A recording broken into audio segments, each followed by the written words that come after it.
I'm Sarah, and this is another episode of MiceChatter. I'm still on the road. I'm actually in New Orleans right now. I'm a little worse for the wear at the moment, but I'm still excited to give you this week's Disney Parks news. As many of you probably know, July 17th was Disneyland's anniversary. They turned 56, and the park had a small celebration that I really wish I could have been at. There were a lot of characters and guests packed into Main Street, and they played Walt's opening day dedication speech over the loudspeakers. That's just like my dream. I know I was actually there on the 50th anniversary, which was a huge deal, but every time that date rolls around, I always wish I could be at Disneyland. But on that exact day, I actually ended up going to Walt Disney World, which was so coincidental that on the birthday of Disneyland, I was going to their sister park, and it was actually my first time going to a lot of the parks, Epcot and Hollywood Studios, and I had a lot of fun. And I'm gonna make a video about it on my personal channel. If you want to hear my thoughts on the pros and cons of Disneyland and Disney World, you can go check that out, and I'll link it in a future MiceChat video. One thing that I will say about my trip to Disney World was that I really loved Epcot. That's something that Disneyland doesn't have at all. While some things from Hollywood Studios Disneyland has and Magic Kingdom is pretty similar, Epcot is definitely a different type of exhibit land that Disneyland has nothing close to. I actually got stuck on Maelstrom, the ride about Norway, and I had to be walked off past all the animatronics, and I don't know if I've mentioned this on MiceChat, but I'm extremely afraid of animatronics.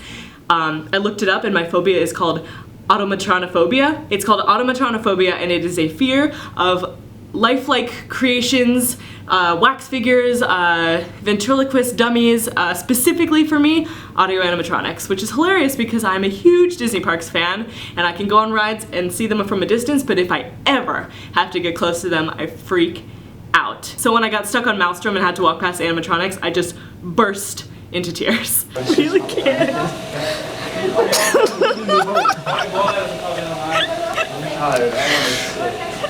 You're okay. Here we go. But I made it. I'm all good now.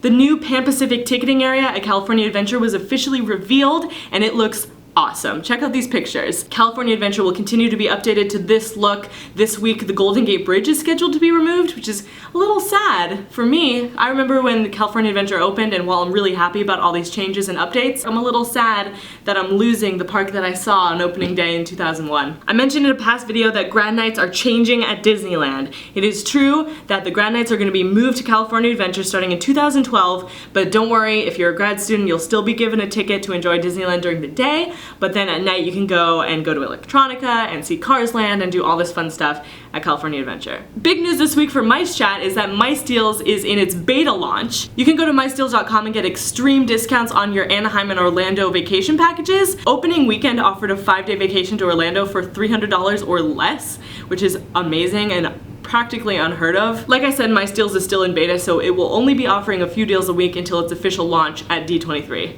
which is another thing I'm excited for. Am I gonna see any of you there at the D23 Expo? Let me know in the comments. So that's all the news this week from me, coming live from New Orleans.